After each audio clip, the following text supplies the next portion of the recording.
por ingresar a un equipo que ya esté formado para que los pongan al tanto de todo lo que platicamos en las sesiones anteriores.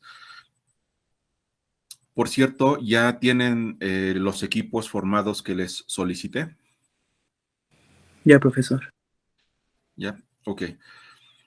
Entonces, ¿habrá alguna persona que apenas ingresó al grupo? Por favor, de los grupos que ya estén formados, denles cabida a sus compañeros para que caigan en, vaya, ahora sí que con personas que ya saben cómo se va a estar trabajando y no formen un grupo nuevo con todas las personas, con las personas nuevas, porque no van a saber toda la dinámica que vamos a estar llevando. Entonces, por favor, intégrense. Aunque queden equipos de 7 personas, yo había dicho que de 6, pero no hay problema, que a lo mejor va a haber equipos de 7 personas, pero es importante que se integren con un equipo en donde ya tienen toda la información así como que digerida para que los vayan poniendo al tanto de cómo se va a ir trabajando.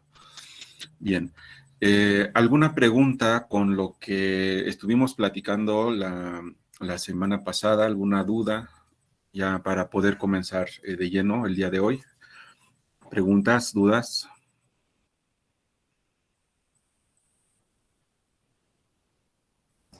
No, profesor. Profe, Dime. yo no pude descargar el compilador de C++ porque estoy en Mac y no sé cómo descargarlo. Intenté buscar en internet, pero no encontré ninguno. No sé si usted sepa de alguno. En Mac. En Mac tienen una herramienta, me parece que se llama CodeBlocks. Y otra cosa, creo que en Mac es así como Linux, ya trae el compilador de C. Ahí nada más vas a investiga cómo se compilan los programas en consola en Mac. ¿No encontraste alguna herramienta para Mac de DevC? ¿O alguna otra, aunque no sea DevC? No, no encontré. Había uno que decían, bueno, que encontré que se llamaba, justo, Xcode. Pero bueno, dicen que ocupa mucho espacio en el disco y también lo intenté descargar y no me dejó. ¿Alguien que tenga experiencia trabajando en Mac que nos sugiera para su compañera alguna herramienta?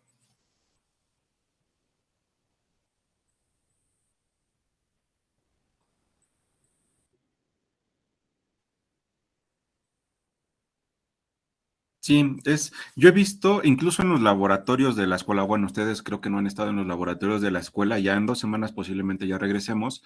En los laboratorios de la escuela tienen ese que se llama Xcode, nada más es cosa de ver bueno, ahí tendrías que ver, no sé, algún manual, algún tutorial para ver cómo descargarlo y cómo hacer la configuración en tu respectiva máquina. Ok, profe. Pero sí, también he visto ese que escribieron hace un momento de Xcode, Sí. lo tienen en las máquinas, porque las máquinas de laboratorio también son Mac. Bueno, hay 2 laboratorios en el que nos toca, es el 00, me parece que es el 007, cambiaron todas las, bueno, antes de que ocurriera toda esta situación de trabajar en línea, ya habían cambiado las máquinas y son puras máquinas Mac. Entonces, esa es la herramienta que tienen. Creo que también puede funcionar Visual Studio Code. No estoy seguro si sirve para compilar, pero sí puedes escribir códigos. ¿Cómo? ¿Cómo se llama? Es Visual Studio. Ahorita lo escribo en el chat. Ok. Va, gracias. Déjenme nada más revisar si aquí en el chat del WhatsApp no hay alguien que todavía esté afuera.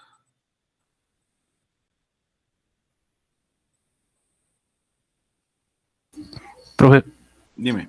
igual podría dejar el código de Classroom para poder entrar. El de Classroom se los mandé por invitación de correo. No sé si te llegó. Es que soy de altas y bajas, entonces... De altas y bajas. Sí. Pero ya te mandé correo, ¿no? No, Como bueno, que de hecho yo le me hace mandé familiar correo. tu foto. Tal vez sí. Bueno, no sé si ya me llegó. Yo también, profe, no me ha mandado nada. Y bueno, no, en mi bandeja todavía no está, profe. A ver, de hecho, permítanme, voy a compartir. Miren, hace un momento metí todavía algunas invitaciones y díganme si aparecen aquí. Diego.h. GH, sí, soy yo. Ya me mandó todo eso del Claro. Ya esta es la invitación, entonces, bueno, a ti ya te debió haber llegado, bueno, llegado, ya nada más es cosa de que aceptes. A ver, déjenme ver, ¿quién más?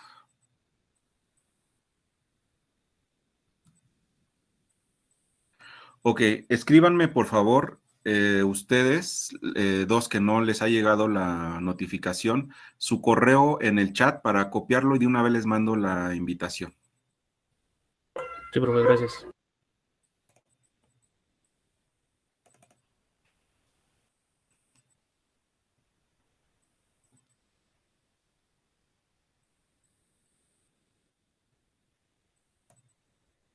Ya, profe, ya se la mandé.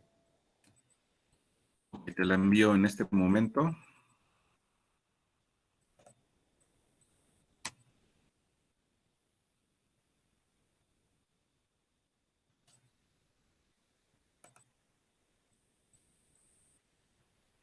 Ok, ya bueno, te va a llegar o no sé si ya te llegó y a ver aquí también.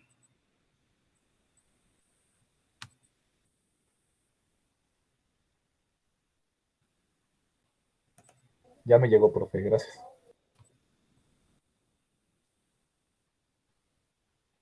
Igual te va a llegar la invitación.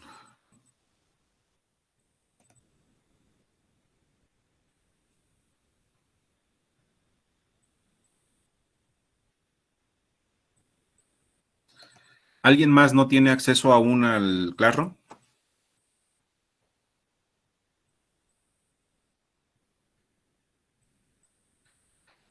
El Classroom es muy importante porque, bueno, aunque regresemos de manera presencial, en esta plataforma vamos a seguir gestionando todo el material. De hecho, aquí ya les puse clase 1, clase 2. Las poquitas cosas que platicamos, aquí están. Aquí están alguna información que les pedí de favor que leyeran, etcétera. Y así vamos a ir alimentando esta plataforma. Las prácticas también se las voy a solicitar aquí. Ya platicamos cómo las van a subir al correo aquí, etcétera. Entonces, esta herramienta la vamos a seguir trabajando. Ok, ¿alguna otra pregunta?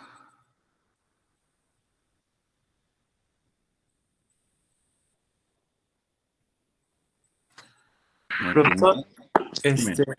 yo en mi clase de Fundamentos de Programación ocupé un compilador en línea, pero no sé si lo podremos usar para ese curso también.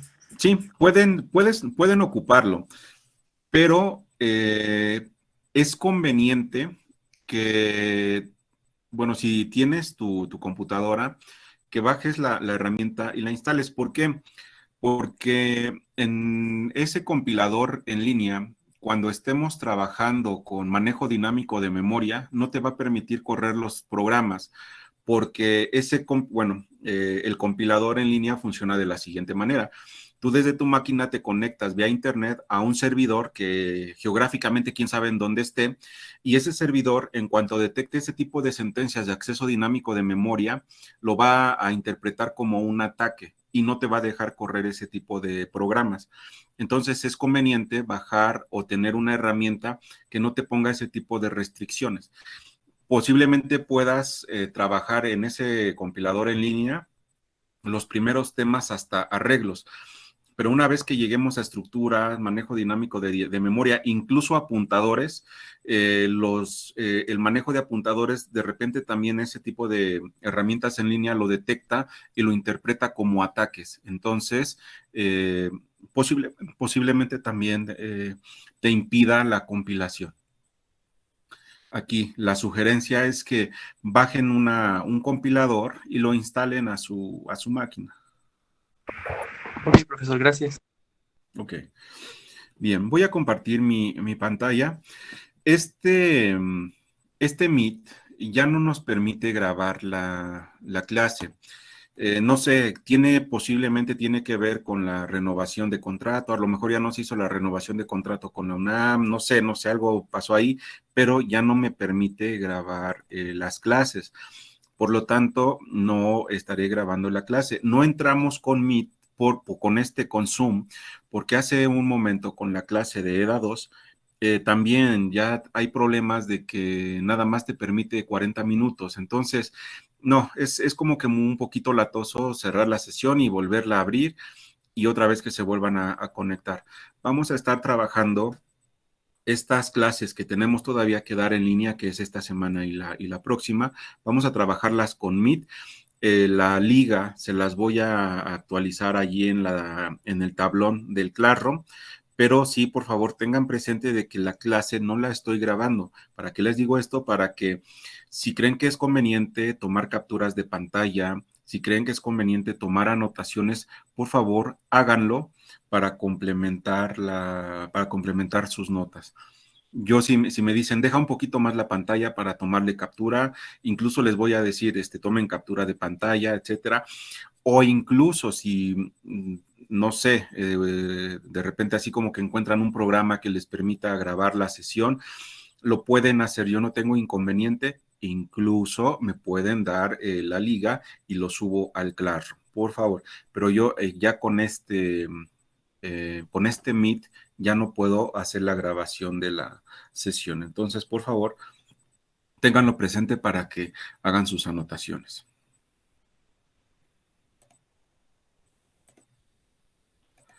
Sale, pues entonces vamos a comenzar. Vamos a comenzar, antes de arrancarnos a revisar, a teclear código, necesitamos tener presentes algunos conceptos, así que son como básicos de la programación. Vamos a comenzar a revisarlos. Y en ese sentido, bueno, estructuras de datos 1, nosotros el lenguaje de programación que vamos a utilizar, ya lo saben, es lenguaje C. Y aunque aquí en el programa me marca que tengo que comenzar a partir de arreglos, yo voy a irme un poquito más atrás por si es que alguien, bueno, tiene ahí alguna duda, la aclaremos. Es conveniente hacer esa pequeña retroalimentación y dedicarle a lo mejor una clase o 2 clases a ese pequeño recordatorio y no empezar desde la primera clase a arrastrar dudas porque no tengo conceptos claros de la materia anterior o de la asignatura anterior. Bien, en ese sentido, lo primero que tenemos que retomar es ¿qué es la programación? Nosotros vamos a hacer códigos en lenguaje C, al final le daremos una breve introducción de Python y esto ya en la unidad 3, pero si vamos a programar, nosotros debemos de tener bien claro qué es la programación, qué es un lenguaje de programación, qué es un paradigma de programación, qué es el nivel de abstracción de un lenguaje de programación. Y bueno, vamos a comenzar con qué es un programa. Un programa de computadora, es una secuencia de instrucciones escrita para realizar una tarea específica por parte de la computadora. Es decir, nosotros tomamos una herramienta que puede ser un compilador, un intérprete, alguna herramienta de programación, algún lenguaje de programación, escribo un código con unas ciertas reglas, con unas ciertas sintaxis, corro ese código y ya la computadora lo interpreta de una manera y ya sabe que tiene que sumar números, que tiene que mover los valores en la memoria, etcétera, que puede hacer una serie de procesos. Eso es un programa. Un programa, nuevamente, es una secuencia de instrucciones escritas para realizar una tarea específica por parte de la computadora. Los lenguajes de programación, déjenme muevo un poquito más abajo. La herramienta que yo necesito para poder escribir ese código, bueno, le podemos llamar lenguaje de programación, le puedo llamar intérprete o le puedo llamar en algunos casos compilador. Vamos a ver cuál es la diferencia entre un compilador y un intérprete. ¿Cómo definiría? Ya vimos que es un programa, es un conjunto de sentencias que escribo para que la computadora realice un proceso. Pero ¿cómo me definirían ustedes con sus propias palabras qué es un lenguaje de programación?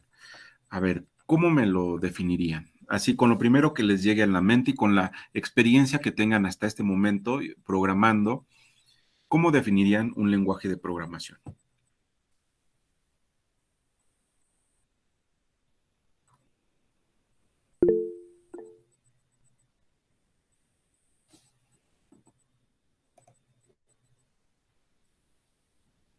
Adelante.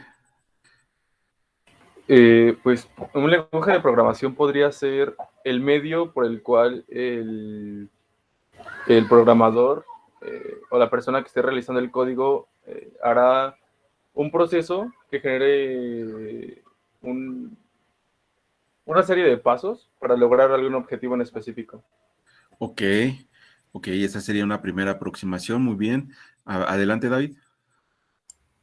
Bueno, yo entiendo que es como que un lenguaje formal, que ahora sí que pase mediante una serie de instrucciones, permita que a un programador se escriba un conjunto de órdenes, ahora sí que también de acciones, de datos y de algoritmos. Ok, muy bien. Vamos a analizar la definición que tenemos nosotros aquí. Eso que dicen es complemento.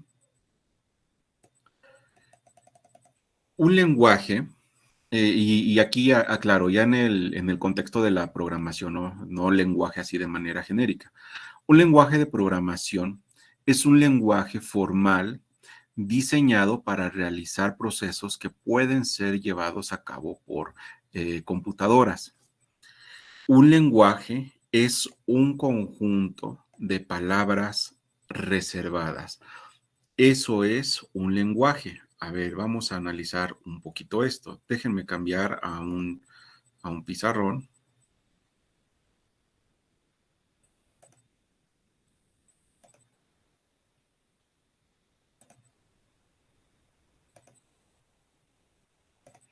Déjenme salvar una pantalla. Denme un segundo.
Ok. Bien, ¿me pueden indicar cuando vean esta pantalla, el pizarrón que vamos a utilizar? Ya, profesor. Ya se lo tomé. Bien, un lenguaje, por ejemplo, ustedes ya tuvieron algún acercamiento con lenguaje C. Ya saben que, por ejemplo, para iniciar un programa, yo necesito una directiva, la directiva include, stdio.h, necesito la palabra reservada main. Si yo quiero definir una variable, necesito el tipo de variable int, float. Tengo la palabra reservada print, f, si quiero imprimir en pantalla. Tengo la palabra reservada scan, F, si quiero leer un valor para un identificador desde el teclado, tengo la palabra reservada if, tengo la palabra reservada do while, tengo la palabra reservada while, tengo la palabra reservada for, etcétera. Tengo un montón de palabras reservadas. ¿Qué es un lenguaje de programación? Un lenguaje de programación es un conjunto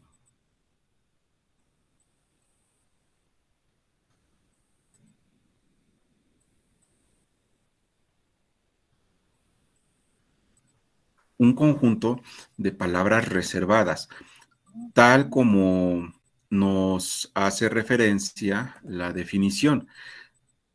Un lenguaje de programación es un lenguaje formal. Cuando decimos lenguaje formal, es un conjunto de palabras reservadas, diseñado para realizar un proceso que puede ser llevado a cabo por la computadora. Ahora, cuando nosotros hablamos de palabras reservadas, cada lenguaje de programación tiene sus palabras reservadas y en muchos casos, en la gran mayoría de las veces, entre un lenguaje y otro, las palabras reservadas son totalmente diferentes. A lo mejor ustedes van a notar que ahorita que utilizan lenguaje C y cuando comiencen a utilizar a lo mejor Java o Python, a lo mejor unas palabras reservadas se parecen, pero definitivamente la gran cantidad de palabras reservadas van a ser distintas.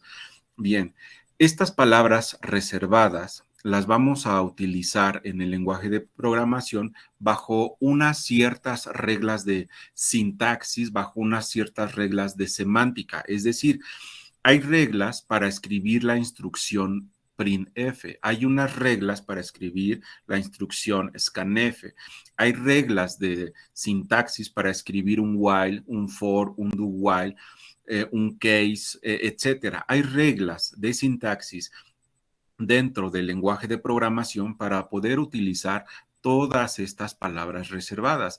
Entonces, el lenguaje de programación no solamente es un conjunto de palabras reservadas, sino también un conjunto, aquí le voy a complementar, un conjunto de reglas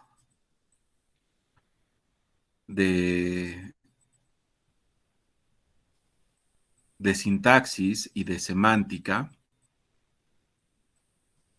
que nos dicen a nosotros programadores cómo debo utilizar todas estas palabras reservadas. Esto es un lenguaje de programación. Ahora sí, con este lenguaje de programación, nosotros vamos a escribir programas que ya vimos que es un conjunto de sentencias que le dan unas ciertas instrucciones a la computadora para que ésta realice algún proceso. Eso es un lenguaje de programación. Bien, los lenguajes de programación se clasifican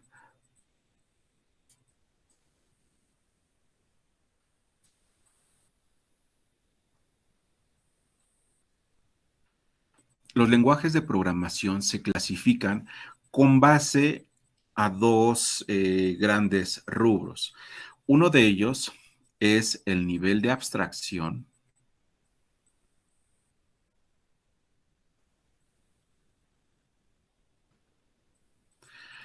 y otro de ellos es el paradigma. El paradigma en el cual está catalogado. Ok, en ese sentido, vamos a revisar primeramente cuáles son los niveles de abstracción. Ok, en función al nivel de abstracción, nosotros vamos a tener tres clasificaciones. Lenguaje de máquina. Vamos a tener lenguajes ensambladores. Y vamos a tener lenguajes de alto nivel. Ok, ¿han escuchado hablar del lenguaje de máquina? Sí. Sí, profe. ¿Qué será el lenguaje de máquina? ¿Quién me dice? Binario, ¿no? No, no necesitan levantar la mano. Adelante, así, participen. ¿Ceros y unos? Ceros y unos, El binario, ¿no? Bueno, el de 0 100, como dijo. ok. El lenguaje de máquina es el lenguaje con un nivel de abstracción más bajo. ¿Por qué un nivel de abstracción más bajo? Porque el lenguaje de máquina es el lenguaje que puede interpretar en un momento dado un sistema digital. La computadora es un sistema digital. El microprocesador, que se dice que es así como que la componente principal de una computadora, el microprocesador es un sistema digital. ¿Y qué quiere decir que el microprocesador? Bueno, aquí voy a dibujar una pequeña caricatura de un microprocesador. ¿Qué quiere decir que el microprocesador sea un sistema digital? Bueno, quiere decir que procesa señales digitales. Una señal digital tiene esta forma. Ustedes en algún momento ya cuando regresemos a la escuela van a tener laboratorios de electrónica digital y lo primero que hacen en el laboratorio de electrónica digital es ver señales de tipo digital, es decir, señales que se procesan en los circuitos integrados, en las compuertas OR, en las compuertas AND, en las compuertas NOT, incluso van a ver señales de este tipo, van a medir sus voltajes, etcétera, etcétera. Eso lo harán ya con calma en el laboratorio. Ahorita solamente les platico que una señal digital tiene esta forma. Y tiene esta forma porque tiene solamente dos niveles. Tiene el nivel 0 y el nivel 1. Por eso se le llama señal digital, porque digital proviene de dígito binario. El dígito binario es el 0 y el 1. Esta es una típica señal digital. Entonces, el lenguaje de máquina tiene que ver con el tipo de señales que en última instancia procesa un microprocesador. Un microprocesador, válgame la redundancia, procesa este tipo de señales que están conformadas de ceros, perdón, este es un 1, de ceros y unos. Este es un 1, un 0, un 1, un 0, etcétera. Ok, estas son las señales que procesa el microprocesador y como lo procesa el microprocesador, se dice así vulgarmente que es el tipo de lenguaje que entiende la máquina. Y bueno, no es que lo entienda, porque hablar de entendimiento tendríamos que hablar de un nivel de inteligencia superior, cosa que una computadora honestamente no lo tiene. Una computadora no es inteligente. Una computadora es una máquina, y aquí, bueno, les estoy diciendo que es una máquina que procesa señales digitales. Por lo tanto, el lenguaje de máquina es, en última instancia, el tipo de lenguaje abstracto que puede procesar una computadora. ¿Cuál es ese tipo de lenguaje abstracto? Los ceros y los unos. A eso le llamamos nosotros lenguaje de máquina y es el nivel de abstracción más bajo porque es lo que puede procesar, lo que puede interpretar directamente la computadora.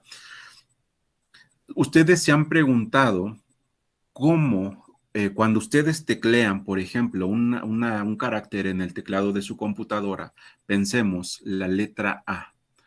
¿Cómo la computadora sabe que se trata de la letra A? ¿Alguien tiene alguna idea? ¿Alguien se ha hecho esa pregunta? Con el código ASCII, ¿no? Con el código ASCII, ¿cómo? Platícanos así a grandes rasgos, ¿cómo se lleva a cabo eso? Bueno, pues lo que yo sé es que hay una tablita del código ASCII y bueno, ¿cómo se llama? Tiene como un tipo numerito, si me acuerdo, porque casi no me acuerdo muy bien. Tiene un numerito y ahí es donde tenemos que empezar a hacer como 0, 1, 0, 1, bueno, dependiendo del numerito. Ok. Conforme era, por ejemplo, era como con la tabla de 2, 4, luego 8, luego 16 y así. Entonces, con ese numerito tú vas completando con 0 o, bueno, 0, 1, 0, hasta llegar a ese número, al que es el código ASCII. Algo así me acuerdo.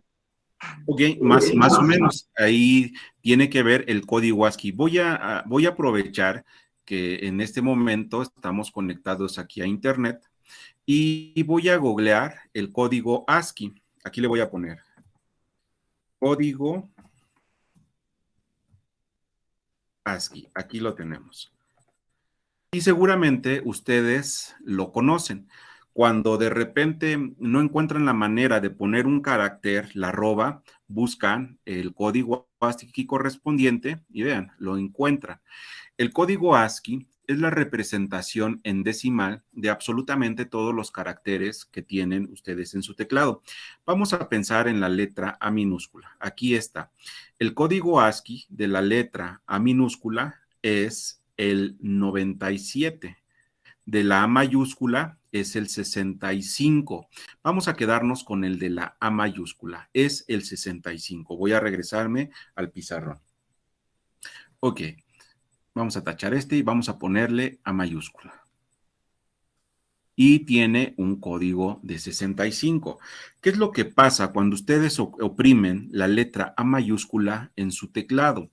Bueno, todos los caracteres tienen una representación en decimal. En este caso, para la letra A es el 65. Pero ¿cómo es interpretado este 65 por el microprocesador? Vamos a ver. Este 65 está dado en base 10. En base 10 quiere decir que utilizo 10 símbolos para representar una cantidad. ¿Alguien me puede decir cuáles son esos 10 símbolos que se utilizan en la base 10? 0, 1, 2, 3, 4, 5, 6, 7, 8 y 9. Así es. La base 10 es del 0, puntos suspensivos, hasta el 9. Son 10 símbolos. Con estos 10 símbolos yo puedo representar cualquier cantidad en base 10. Ahora, ¿cómo le hace el sistema, este sistema computadora, para poderlo interpretar como una señal de tipo digital? Ah, bueno, es muy fácil. Yo tengo aquí la tecla que tiene la letra A. Aquí está el dedo, este es un dedo que la va a apachurrar. Y cuando ustedes oprimen esta tecla, se genera una señal de tipo binaria, una señal de tipo digital. Pero ¿cómo se genera esta señal? Es muy fácil. Vamos a convertir este 65 que está en base 10, lo vamos a convertir en base 2. ¿Cómo convierto 65 que está en base 10? ¿Cómo lo convierto? Aquí lo voy a poner, está en base 10. ¿Cómo lo convierto a base 2? Hay muchas técnicas. Una de ellas, la más sencilla, es por divisiones sucesivas. Voy a dividir 65 entre 2 hasta que ya no pueda sacar cocientes. ¿Cuántas veces cabe el 2? Vamos a hacer así como recordatorio de la primaria. Vamos a hacer una división. ¿Cuántas veces cabe el 2 en el 6? Ah, pues me dirían, cabe 3. 3 por 2, 6. Para 6, 0. Bajamos el 5. ¿Cuántas veces cabe el 2 en el 5? Cabe 2. 2 por 2, 4. Para 5, 1. Y voy a tomar el cociente. El cociente es la parte, es el resultado de la división. Voy a tomar el cociente, 32, y lo voy a dividir nuevamente entre 2. ¿Cuántas veces cabe el 2 en el 32? Bueno, me dirían el 2 en el 3 cabe 1, 2 por 1, 2, para 3, 1, bajo el 2, acá van a ser 6, 6 por 2, 12, para 12, 0. Voy a volver a hacer la división, por eso se llama divisiones sucesivas. 16 entre 2, bueno, cabe a 8 por 2, 16, para 16, 0. Tomo el 8 y lo voy a dividir entre 2, cabe 4, 4 por 2, 8, para 8, 0. Voy a tomar el 4 y lo voy a dividir entre 2. ¿Cuántas veces cabe? 2, 2 por 2, 4, para 4, 0. Déjenme recorro un poquito.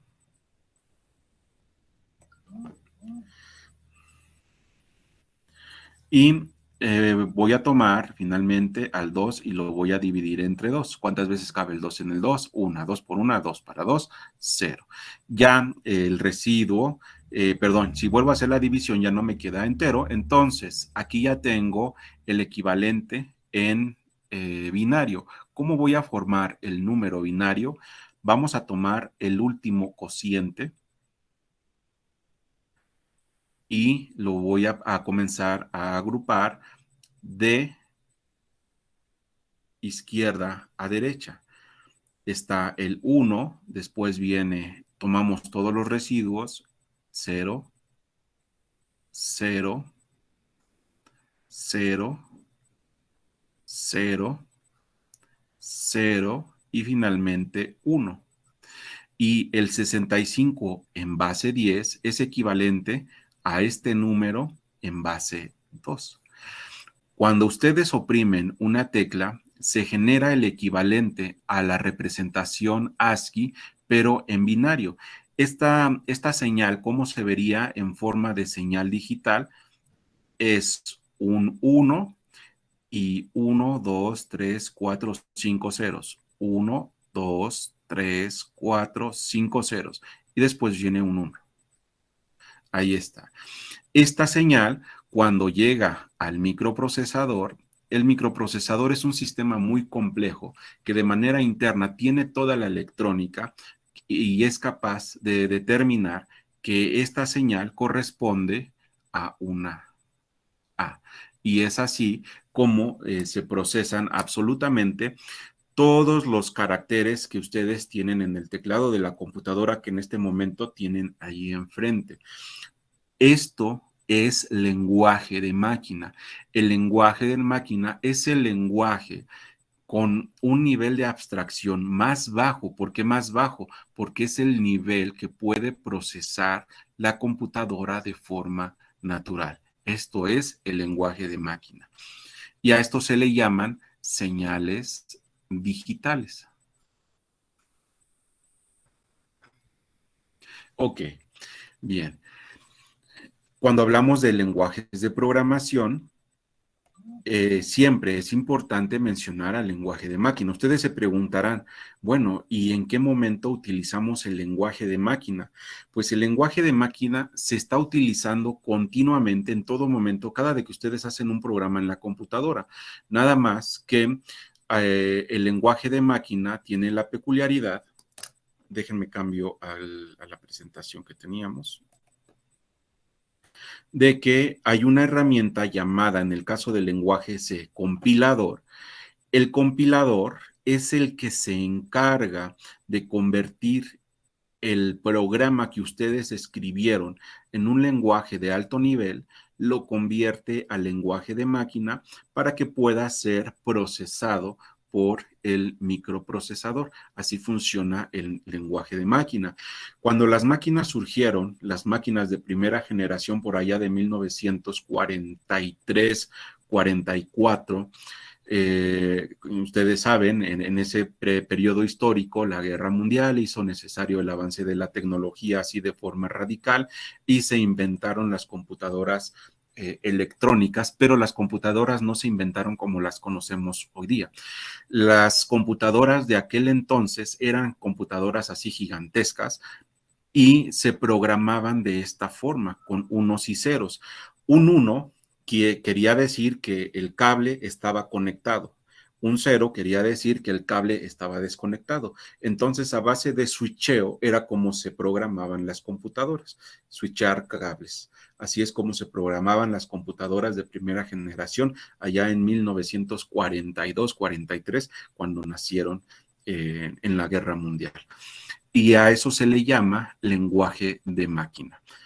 A ver, díganme, ¿queda claro qué es el lenguaje de máquina? Sí, profe. Sí, profe. Y bueno, esto de cómo convertir a base 2, a lo mejor ustedes ya lo hicieron en alguna ocasión, nada más ahí acuérdense, es divisiones sucesivas y voy a dividir entre 2. ¿Por qué? Porque voy a convertir a binario, a base 2. Bien, ese es el lenguaje de máquina. Sigue avanzando el tiempo, la tecnología avanza de manera paralela, software, hardware, y bueno, después de que concluye la guerra, las máquinas pues se tienen un gran potencial desde el punto de vista económico, ¿no? Las empresas se interesan, las universidades se interesan, etcétera. Se pueden hacer muchas cosas con las computadoras, por lo tanto, las computadoras se tienen que bajar al nivel de toda la gente, porque cuando las máquinas nacieron, pues solamente los militares las programaban, y al decir militares, eran ingenieros físicos y matemáticos. Eran las únicas personas que tenían acceso, que podían y que sabían programar una computadora. Entonces a alguien se le prende el foco y dicen, chispas, es que si podemos hacer computadoras de tal forma que cualquier fulanito pueda tener una computadora y pueda escribir en ella y hacer programas, entonces vamos a hacer mucho dinero vendiendo computadoras. Es así como se ven en la necesidad de ir evolucionando los lenguajes de programación. Surgen posteriormente los lenguajes ensambladores. Y aquí ya estamos hablando de muchos años después, aquí como que lo estoy concentrando. ¿Qué características tiene un lenguaje ensamblador? Un lenguaje ensamblador tiene la peculiaridad de que, déjenme traer esta ventana, denme un segundo, al pizarrón.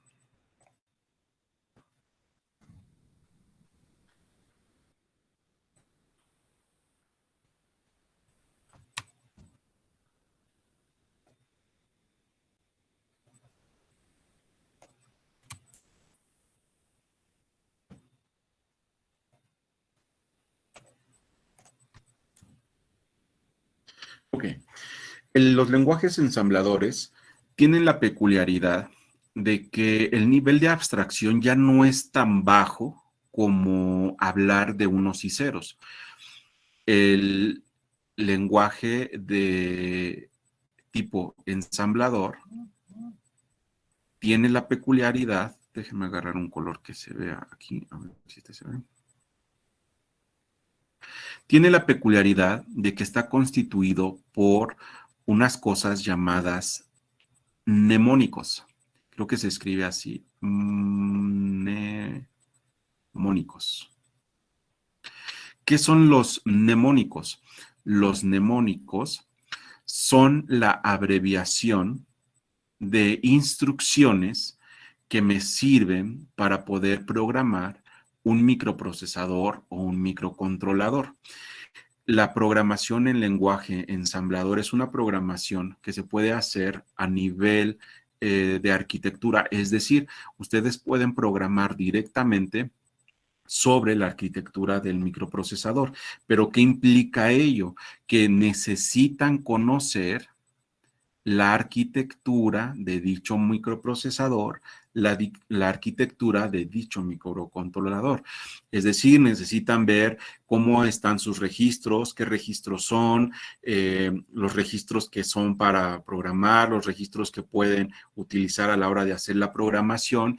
Y, por ejemplo, este mnemónico quiere decir jump, quiere decir que vamos a pegar un brinco a la dirección que está indicada aquí. Le estamos diciendo en el código que vamos a brincar a esta dirección y que vamos a hacer una función OR con lo que hay en este registro y con este dato. Y así es como se hace la programación en lenguaje ensamblador. La programación en lenguaje ensamblador no es difícil, pero tenemos que conocer la arquitectura del microprocesador, la arquitectura del microcontrolador en donde vamos a manejar. Por ello, como que está restringida nuevamente a ingenieros en computación, a ingenieros en electrónica, que son los que conocen en un momento dado cómo está conformada la arquitectura de un microprocesador, de un microcontrolador, en casos muy así pues no sé, como que raros de repente, algún matemático o algún físico también le mete a la programación en ensamblador. Como ustedes se dan cuenta, no es una programación así muy trivial. Hay que conocer la arquitectura del microprocesador. Por lo tanto, el nivel de abstracción se dice que no es tan bajo como el lenguaje de máquina, pero digamos que es un nivel intermedio. Este nivel de abstracción queda en un nivel intermedio. La programación, el lenguaje ensamblador, por lo tanto, queda en un nivel intermedio. Es un nivel de abstracción, vamos a llamarle medio. Ok, sigue pasando el tiempo y bueno, el boom de las aplicaciones, el boom de los programadores, allí entre los 70 y los 80, surge el lenguaje C. El lenguaje C, sus creadores son Dennis Ritchie, Ken Thompson y bueno, muchos otros creadores, por ejemplo, de Java, etcétera. Así en aquel contexto histórico. Ya vaya un poquito más en el presente. Se ven en la necesidad de crear herramientas de programación que no sean exclusivas para ingenieros, para matemáticos, para físicos, sino hacer que la programación así como que sea más populachera, así casi que el chavito que va en la secundaria haga sus programas, el que va en la prepa haga sus programas. Se ven en la necesidad de crear herramientas, lenguajes de programación de alto nivel. ¿Qué características tiene un lenguaje de programación de alto nivel?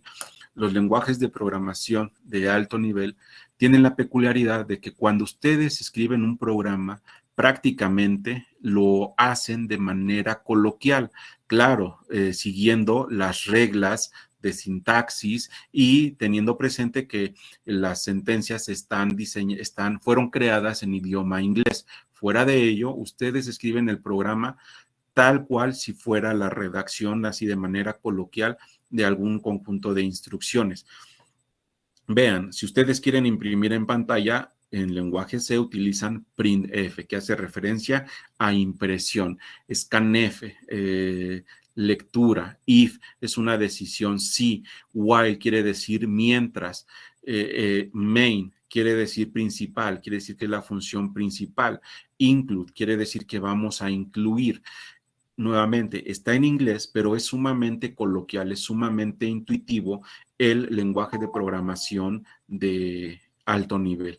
Esa es la peculiaridad que tiene un lenguaje de programación de alto nivel. Y ejemplos de lenguajes de programación de alto nivel, yo les podría poner aquí una lista pues con un montón de lenguajes de programación.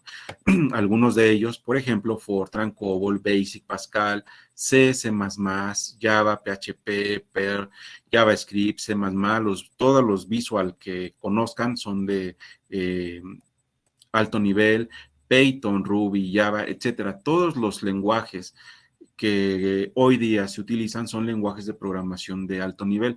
¿Por qué? Porque tienen esa peculiaridad. A la hora de escribir un programa, lo hacen tal como si estuviesen redactando de manera coloquial una serie de instrucciones.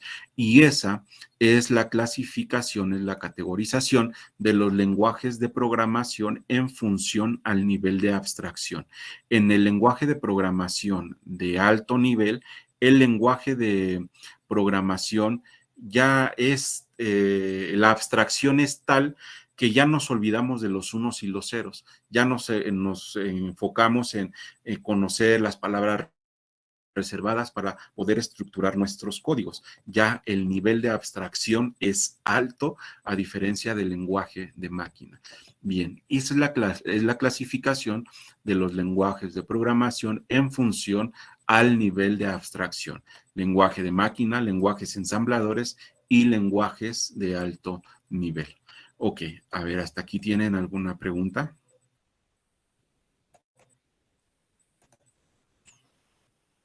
¿Preguntas?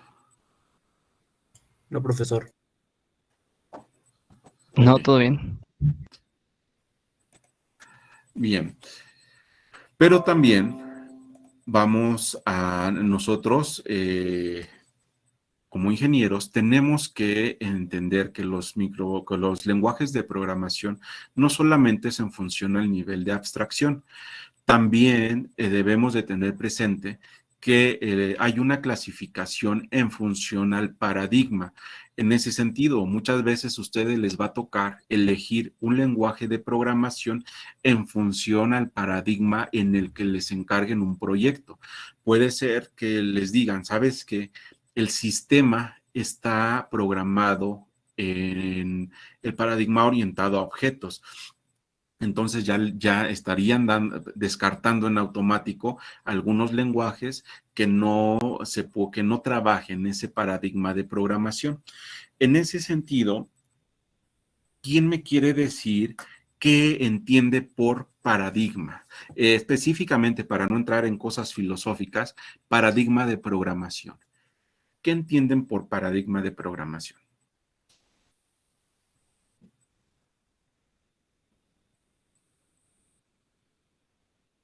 Se puede decir que es como una manera de programar. Una manera de programar. Ok, muy bien, esa sería así una aproximación. A ver, ¿alguna otra idea? Puede ser que algo así como un estilo que tiene pues sus propias estructuras o reglas.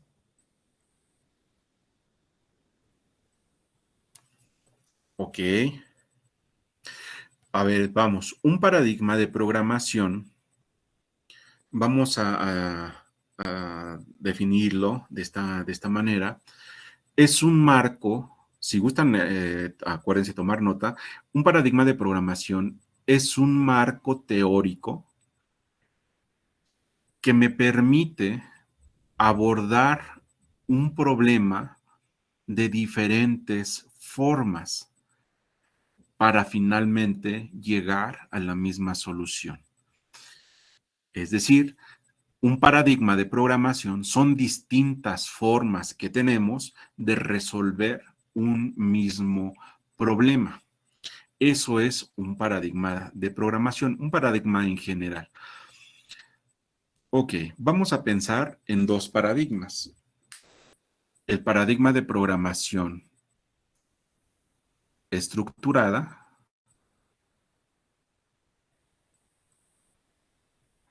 y el paradigma de programación orientada a objetos. ¿Han escuchado ustedes de la programación estructurada?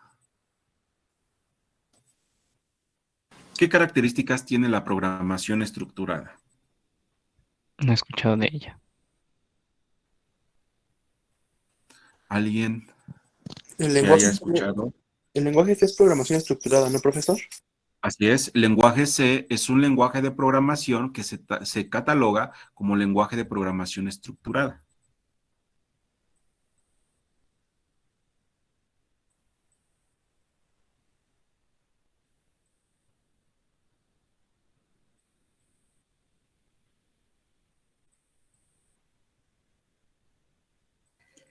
Por lo que me acuerdo, se enfocaba en tres principales tipos de secuencias, ¿no? Ajá, ¿cuáles son? Bueno, las que eran de jerárquicamente. Ah, y una sentencia repetitiva. Y a la última ya no me acuerdo. Ok, muy bien. Vamos a complementarlo. El paradigma estructurado nos dice lo siguiente. Tú puedes resolver cualquier problema. Puedes resolver cualquier problema, pero lo puedes resolver planteando sentencias secuenciales,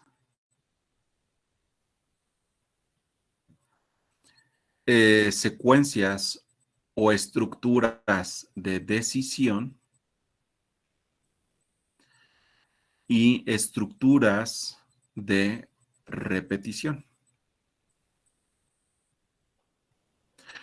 De hecho, hay un teorema que se llama el teorema del programa estructurado, que dice que cualquier problema se puede resolver con estructuras secuenciales, estructuras de decisión y estructuras de repetición. Ahí como que, bueno, tendríamos que entrar al campo de demostrar matemáticamente que eso es posible y la demostración se complicaría bastante, pero bueno, demos por hecho ese teorema que dice que cualquier problema se puede resolver con estructuras secuenciales, estructuras de decisión y estructuras de repetición. Por ejemplo, pensemos en un problema sencillo, el de sumar dos valores numéricos, A más B. Bueno, si hacemos aquí un pequeño algoritmo, un pequeño diagrama de flujo, aquí tengo un inicio, vamos a dar lectura a A y a B. Ya que conozco A y B, vamos a sumar A más B y lo vamos a asignar en la variable sum y al final vamos a imprimir sum y aquí concluimos. ¿Ok? Este es un pequeño diagrama de flujo que me dice paso a paso cómo hacer una suma. Inicio, debo de leer AB, sumo AB y presento a la variable, el contenido de la variable sum. Aquí estoy utilizando puras estructuras secuenciales, es decir, están de acuerdo que para poder llegar a imprimir el valor de sum, previamente debo saber, debo conocer lo que vale A, lo que vale B y lo que vale la operación suma. Y para esto debo conocer los valores de A y de B, es decir, debe ser una secuencia ordenada. Aquí estoy utilizando paradigma secuencial porque estoy utilizando estructuras secuenciales. ¿Qué entendemos por secuenciales? Que lleva una lógica, que lleva un orden, la ejecución de cada una de estas sentencias. Esto es el paradigma estructurado. Ustedes, a lo mejor en su materia previa de programación básica, o creo que fue algoritmos básicos, creo que es programación básica, es donde ven diagramas de flujo, algoritmos de estructuras en donde ya intervienen estructuras de decisión y de repetición y hacen análisis un poco más complejo de cómo intervienen estas. Bien, esta es una forma de plantear una solución. Estoy dando solución al problema de sumar A más B, pero de una forma estructurada. Es decir, estoy utilizando secuencias, estructuras de decisión y estructuras de repetición. Y eso es un paradigma. Es una de tantas formas de dar solución a un problema. En este caso, ¿cuál es mi problema? Sumar A más B. ¿De qué manera le estoy dando solución? De esta forma estructurada. La pregunta ¿es la única forma de solucionar esto? La respuesta es no.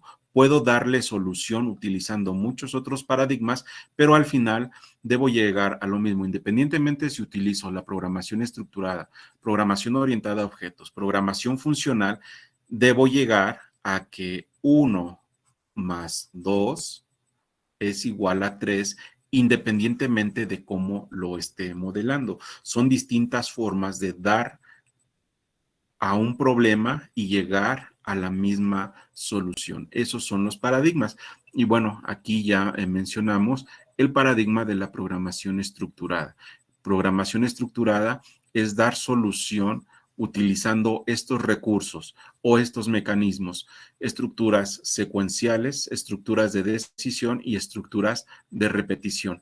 ¿Cómo atacaría un problema desde el punto de vista de orientación a objetos? ¿Alguien sabe qué características tiene la programación orientada a objetos? Que una función va orientada hacia un objeto y tiene una clase. Ok, hay clases, hay objetos. ¿Qué más? Es lo de abstracción, polimorfismo, herencia, todas esas características se refiere, profe. Así es. A ver, voy a mover un poquito el pizarrón.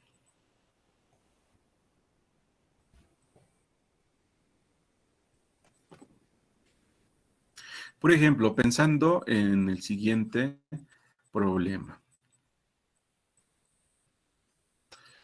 Yo necesito hacer un sistema que recabe la información de un alumno. Este es un alumno. Un alumno tiene nombre, tiene apellido paterno, tiene apellido materno, tiene una matrícula o un número de cuenta, tiene, no sé, un número de teléfono, tiene un correo, tiene una serie de datos que me ayudan a modelar a esta ente. En la programación orientada a objetos, yo debo ver la manera de modelar una ente de la realidad. Esta es una ente de la realidad mediante algo a lo que le voy a llamar clase. Una clase es una ente de la realidad que puedo modelar con atributos. En este caso, ¿cuáles van a ser mis atributos? Estos valores que hacen único a esta entidad. Por ejemplo, tengo mi clase que se llama alumno.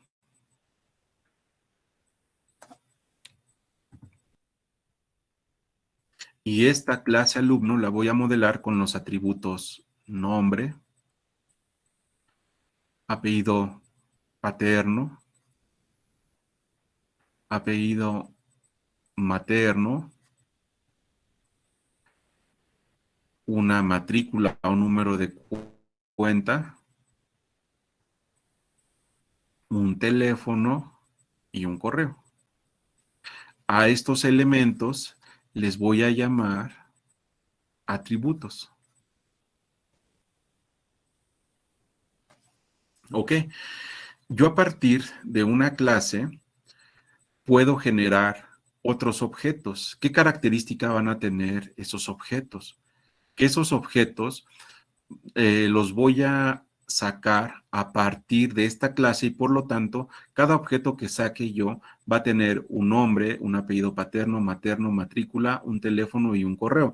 Pero a lo mejor van a ser los valores diferentes. Yo puedo de esta clase sacar un objeto que se llame Hugo. Hugo va a tener un nombre, un apellido paterno, un apellido materno, una matrícula, un teléfono y un correo. Puedo sacar a otro objeto que se llame Paco. Y Paco también va a tener nombre, apellido paterno, materno, matrícula, teléfono y correo. Y puedo tener a otro que se llame Luis. Y Luis también va a tener nombre, apellido paterno, materno, matrícula, teléfono y correo. Estos que tienen valores específicos les voy a llamar objetos. Y a ese proceso de obtener a partir de una clase muchos objetos le llamamos instanciación o instancia o instanciar. Nuevamente, un objeto es una instancia de una clase, es algo así como una copia permitida de una clase. Y cuando yo modelo información utilizando este marco conceptual, este marco teórico, yo digo que estoy utilizando el paradigma de programación orientado a objetos. En el paradigma de programación orientado a objetos, ustedes se van a encontrar con conceptos tales como clase, objeto, atributo,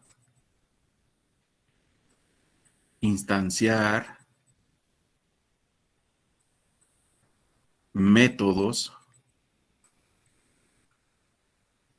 herencia, polimorfismo,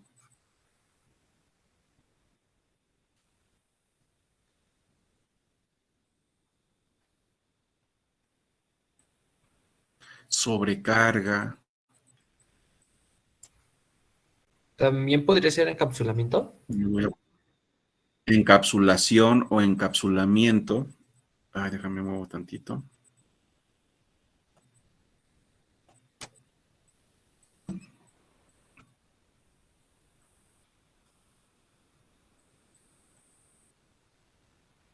Abstracción. Profe, entonces serían como varias variables asociadas a un objeto. No son como tal variables. Nuevamente, estos son sus nombres y así es como se deben modelar, como clases, objetos, atributos, instancias, métodos, herencia, polimorfismo, sobrecarga de funciones, encapsulamiento, abstracción, etcétera. Estos son los conceptos que engloban al paradigma orientado a objetos. Entonces, yo estoy modelando este problema, un problema real. Quiero hacer un sistema o un programa en el que almacene la información de un alumno. ¿Ok?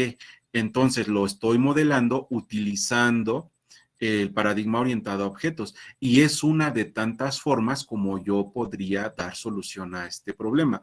¿Cuál es la diferencia con la programación estructurada? Que la programación estructurada tiene la peculiaridad de que utilizamos estructuras secuenciales de decisión y de repetición. En la programación orientada a objetos existen esas estructuras, pero además utilizamos este marco conceptual llamado programación orientado a objetos o paradigma orientado a objetos, en donde existe una clase, un objeto, un atributo y se pueden hacer muchas cosas con todos estos elementos. Nuevamente, son formas diferentes de dar solución a un mismo problema. Esos son los paradigmas de programación. Y hablando de paradigmas de programación, hay muchos. Es conveniente tener inicialmente presente que el paradigma estructurado y gradualmente conforme ustedes vayan avanzando con sus materias de programación, irán viendo a más detalle otros paradigmas de programación, por ejemplo, el de orientación a objetos. Nosotros en este curso no vamos a abarcar la programación orientada a objetos. Eso ya lo ven ustedes en el siguiente semestre en una materia que se llama programación orientada a objetos y tocan algo en estructura de datos 2. Bien. Así es como se clasifican los lenguajes de función, de programación, en función al paradigma de programación en el que están catalogados. Todos los lenguajes de programación, voy a recorrerme un poquito. Todos los lenguajes de programación están catalogados en algún paradigma. Por ejemplo, vamos a comenzar con lenguaje C. Lenguaje C está catalogado como en el paradigma de programación estructurado. Es decir, en lenguaje C ustedes pueden resolver cualquier tipo de problema utilizando estructuras secuenciales de decisión y de repetición. Hay otros lenguajes de programación, por ejemplo, C++.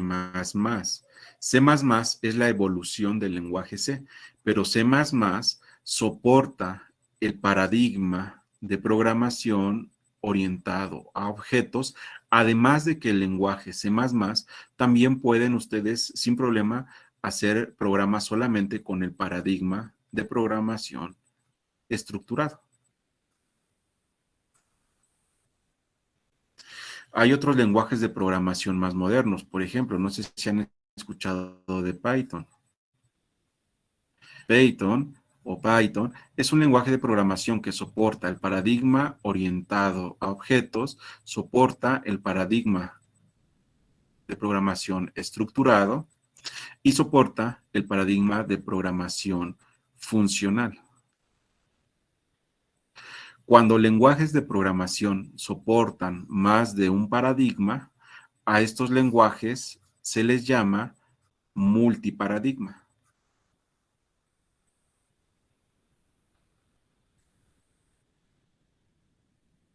Lenguaje C no es multiparadigma porque el lenguaje C solamente soporta la programación estructurada.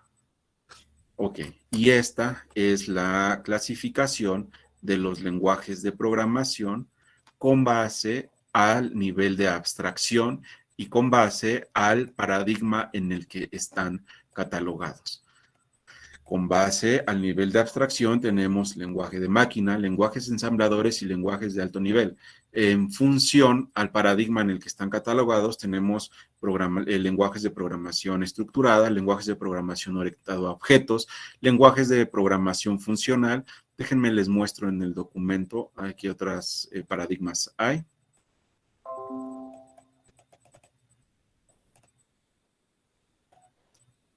Vean, tenemos lenguajes el paradigma imperativo o procedural o de procedimiento, paradigma orientado a objetos, paradigma orientado a eventos, paradigma funcional, paradigma de programación lógica. Este paradigma de programación es muy utilizado para hacer la representación de elementos matemáticos o de modelar conocimiento cuando, no sé, en algún momento ustedes hagan programas para meterle instrucciones a un dispositivo móvil, llámese un robot o un dispositivo autónomo, utilizan mucho este tipo de programación, la programación lógica, muy simbólica, muy matemática, muy estructurada desde el punto de vista matemático. Y estos son solo algunos de los paradigmas existentes. Si ustedes buscan en alguna literatura, buscan en la red paradigmas de programación, seguramente encontrarán más de estos. Nosotros haremos énfasis en la programación estructurada y posteriormente ustedes en sus siguientes cursos en la programación orientada a objetos. Ok.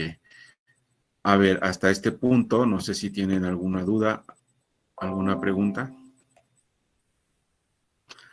¿Necesitan tomar nota de algo? ¿Necesitan ver alguna pantalla en específico?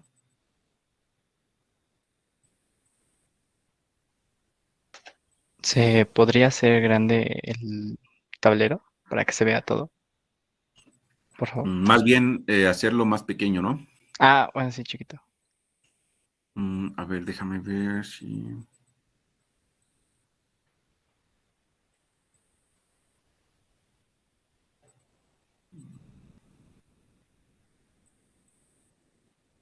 Es que sí hay forma, pero no lo van a alcanzar a ver. A ver, déjame hacer la prueba. Creo que también se puede con Alt y el scroll del mouse.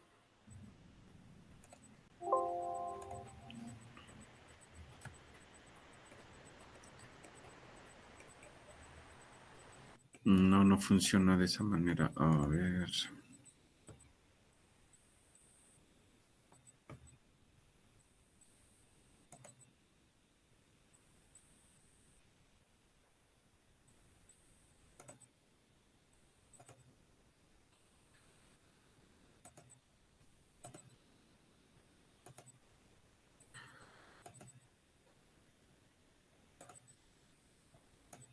Bueno, como te digo, sí se puede hacer, pero no sé si alcancen a distinguir todos los elementos.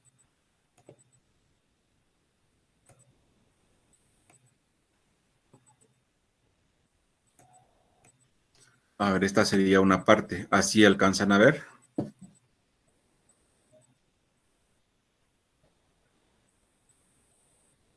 Sí, sí se ve.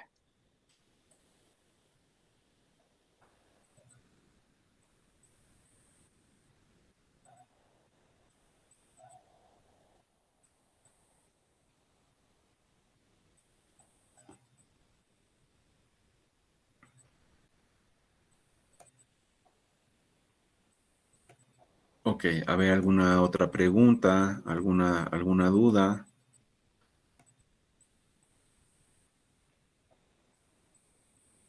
¿Le puede bajar, por favor? ¿Allí está bien? Sí, gracias.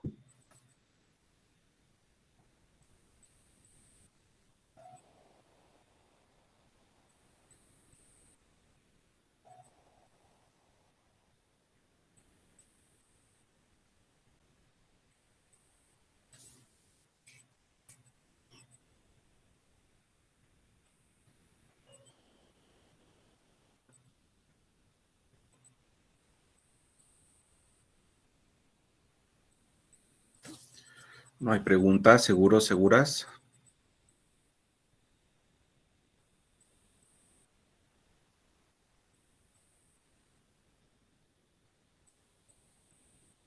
Profe, Dime. ¿me podría repetir qué era un paradigma de programación? Es que me quedé a medias. Ok. Por favor. Un paradigma de programación.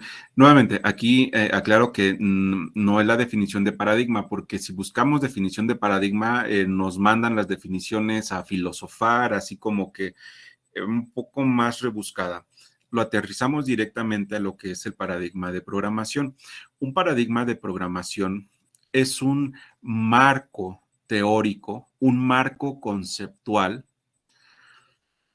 que me permite dar solución a un mismo problema, dar solución de distintas formas.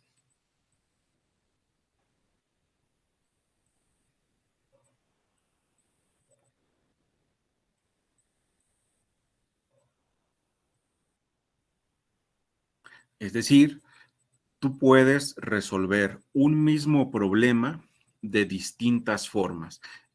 Y en cada situación, en cada forma distinta, se dice que tú estás utilizando un paradigma diferente. Ok, profe, muchas gracias. Por ejemplo, vayamos a así un ejemplo sumamente trivial que ustedes día a día hacen ahí en su casa. ¿Quién me dice de qué manera puedo calentar una taza de agua o un recipiente con agua?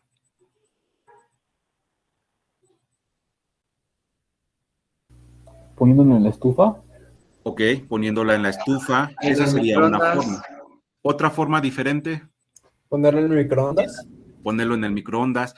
¿Están de Poniéndolo en acuerdo? la leña. Otro, igual haciendo una fogata y poniéndolo en la leña. Metiéndolo en ¿Poniéndolo en dónde? en el horno. En el horno. Incluso alguien me diría, poniéndolo así como 3 horas en el sol y ya se calienta ese recipiente con agua. La solución al problema es la siguiente: calentar ese recipiente con agua. Y lo estamos haciendo de diferentes formas. Poniéndolo en la estufa, esa es una forma. Otra, poniéndolo en el horno. Otra, poniéndolo a lo mejor en leña. Y otra, poniéndolo a lo mejor a los rayos del sol. Estamos resolviendo el problema y lo podemos resolver de distintas formas. A cada una de esas formas es a lo que nosotros le llamamos paradigma.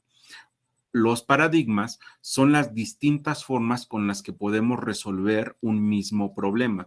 Y por eso les llamamos, en este caso, paradigmas de programación, porque llámese programación estructurada, programación orientada a objetos, programación orientada a eventos, programación funcional, programación lógica, ustedes pueden resolver el mismo problema, pero con un enfoque diferente. Eso es lo que nosotros manejamos como paradigma de programación.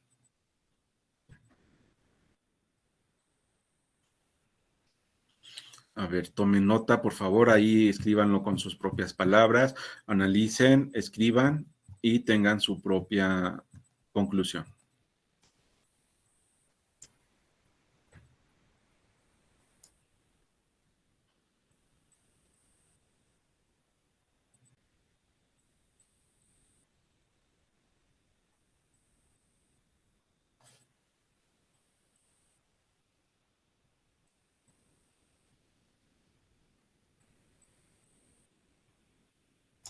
Profesor.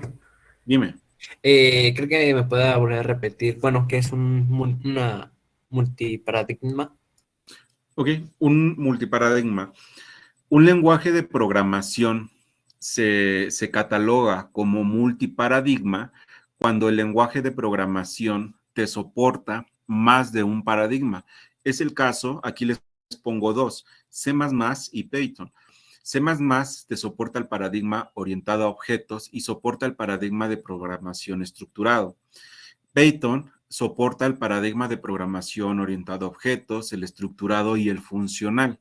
Por lo tanto, estos dos lenguajes de programación son ejemplos de lenguajes multiparadigma. a diferencia del lenguaje C. Lenguaje C solamente puedes hacer programas con el paradigma estructurado.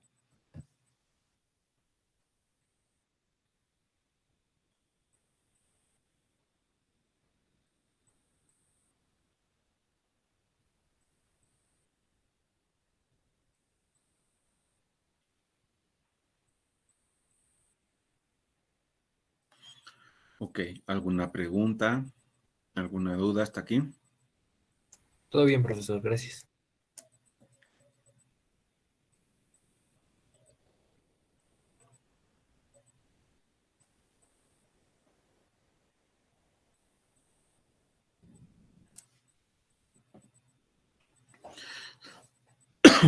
Ok, vamos a entrar a nuestro compilador del lenguaje C para comenzar a ver la estructura básica de un programa.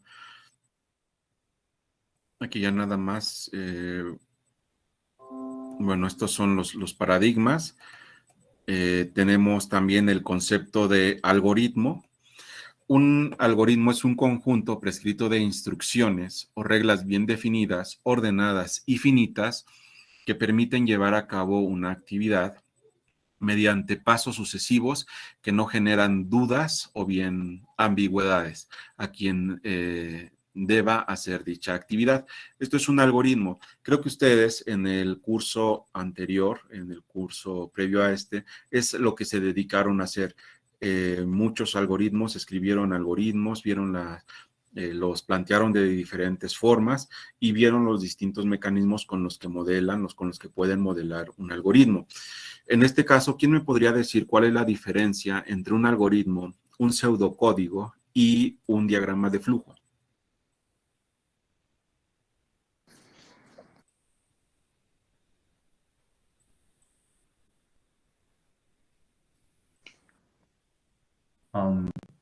Pues un algoritmo es, como usted lo había dicho, una secuencia de pasos, pero no tiene que tener como una estructura en cuanto a o sea, en cuanto a las palabras que se usan, no tienen que ser como específicas. Un pseudocódigo es lo mismo que, bueno, es parecido a un algoritmo, pero sí tiene que usar ciertas palabras ya definidas, creo. Y el diagrama de flujo, pues nada más es como la representación gráfica usando formas también definidas que representan algo. Ok. A ver, podrían, ahí en su cuaderno, no es para entregar ni mucho menos, podrían hacer, déjenme aumentarle el tamaño aquí a esto nuevamente.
Ok. Aquí el enunciado dice lo siguiente: diseñar un algoritmo, pseudocódigo, diagrama de flujo y además programar en lenguaje C lo siguiente. Dados dos valores enteros positivos o negativos, realizar la suma A más B e imprimir el resultado en pantalla. Ok, la pregunta es simple y concreta. ¿Podríamos diseñar el algoritmo, el pseudocódigo, el diagrama de flujo y la implementación en lenguaje C de este ejercicio?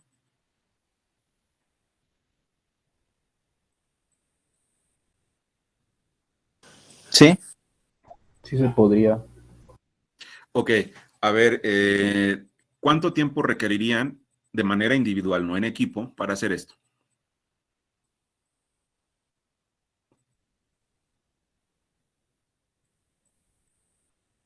¿10 minutos, 15 minutos,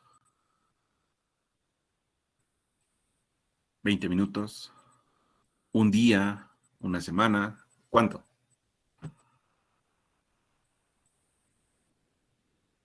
Pues unos 20 minutos, más o menos. Ok, a ver, son 6:36. A las 6:50 les pregunto cómo van. A ver, adelante, por favor. Nuevamente, no es para entregar, no es calificación. Necesito que, si hay dudas, me digan en dónde se encuentra la duda.